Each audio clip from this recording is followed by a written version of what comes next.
Hello everyone, welcome to Study Smart tutorial. Today I will explain cash flow from financing activities.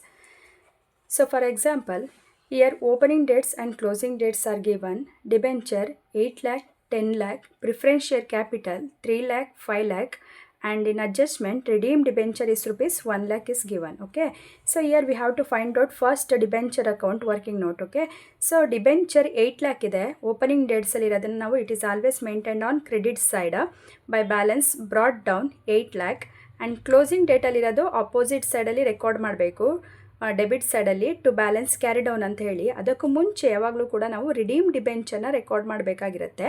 Redeem debenture means repayment of debt. It is always on expenses. It is always maintain on debit side to cash account and then add both the side 11 lakh. So ಈ 11 ಲ್ಯಾಕ್ನ opposite side credit ಸೈಡಲ್ಲಿ maintain ಮಾಡ್ಕೊಳ್ಳಿ.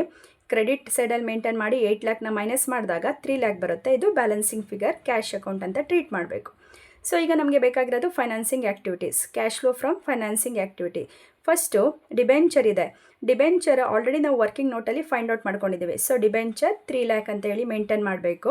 Next preference share capital opening date closing date ಇದೆ. ಅಡ್ಜಸ್ಟ್ಮೆಂಟಲ್ಲಿ ಏನೂ transactions ಇಲ್ಲ ಅಂದಾಗ at present ಇಯರಿಂದ previous ಇಯರ್ನ minus ಮಾಡಬೇಕು. 5 lac minus 3 lac ಎಷ್ಟು ಬರುತ್ತೆ? 2 lac. Process from issue of preference share is rupees 2 lakh. Okay, ಅಡ್ಜಸ್ಟ್ಮೆಂಟಲ್ಲಿರೋದು ಮಿನಿಮಮ್ 2 ಸೈಡ್ಸ್ ಆರ್ 2 ಅಕೌಂಟಲ್ಲಿ ಕಂಪಲ್ಸರಿ ಬರಬೇಕಾಗಿರುತ್ತೆ.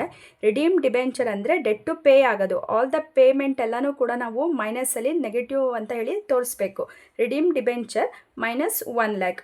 ಇಲ್ಲಿ ನಮಗೆ ಪಾಸಿಟಿವೇ ಜಾಸ್ತಿ ಇದೆ 5 ಲ್ಯಾಕು. 5 ಲ್ಯಾಕಿಂದ ನೆಗೆಟಿವ್ ಆನ್ಸರ್ನ 1 ಲ್ಯಾಕ್ನ ಮೈನಸ್ ಮಾಡಿ ನಮಗೆ ಬರೋದು ಪಾಸಿಟಿವ್ ಆನ್ಸರ್ಸ್ ಬರುತ್ತೆ. ಎಷ್ಟು ಅಂತ ಹೇಳಿದ್ರೆ 4 ಲ್ಯಾಕ್. ಇದನ್ನು ನಾವು cash flow from financing activities ಅಂತ ಹೇಳೋದು.